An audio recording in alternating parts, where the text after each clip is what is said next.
যদি ST SC OBC হয় তেওঁলোকে ক্লাছ 10 লৈকে পঢ়িলে হ'ব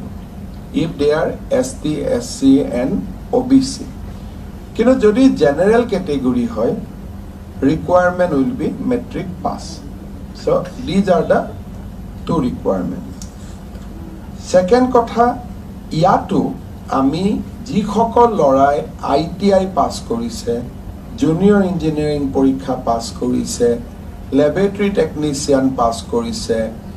অৰ্থাৎ বিভিন্ন সেলফ এমপ্লয়মেন্ট কোৰ্সত যিবিলাক লৰাই বিভিন্ন সময়ত পাস কৰিছে তেওঁলোকক আমি অগ্ৰাধিকাৰ দিম অৰ্থাৎ কোনোবা এজন লৰাই যদি ডিপ্লোমা ইন সিভিল ইঞ্জিনিয়াৰিং পাইছে ডিপ্লোমা ইন মেকানিক্যাল ইঞ্জিনিয়াৰিং পাইছে কোনোবা এজন লৰাই ITI পৰা ইলেক্ট্ৰিসিটি পঢ়ি আহিছে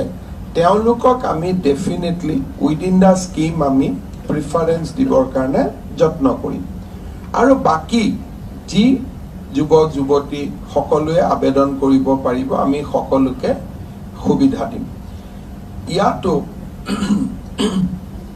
আমি 2 লাখ টকা কৈ দিম 2 লাখ টকাৰ 1 লাখ টকা সরকারে অনুদান হিসাবে দিব 1 লাখ টকা 5 বছর পিছত প্রথম 5 বছর টকাটো ঘুরাব নালাগে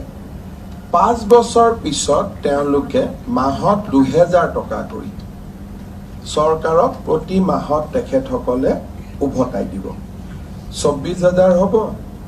4 বছৰ তেওঁলোকে ঘুৰাই দিব that means at the end of the 9th year তেওঁলোকৰ পৰা মিলাম আৰু 2000 টকা ভেৰি সিম্পল ইনষ্টলমেন্ট আৰু তাত কোনো চক্ৰবৃদ্ধি সুদ সিম্পল ইন্টাৰেস্ট একো নাথাকে the entire interest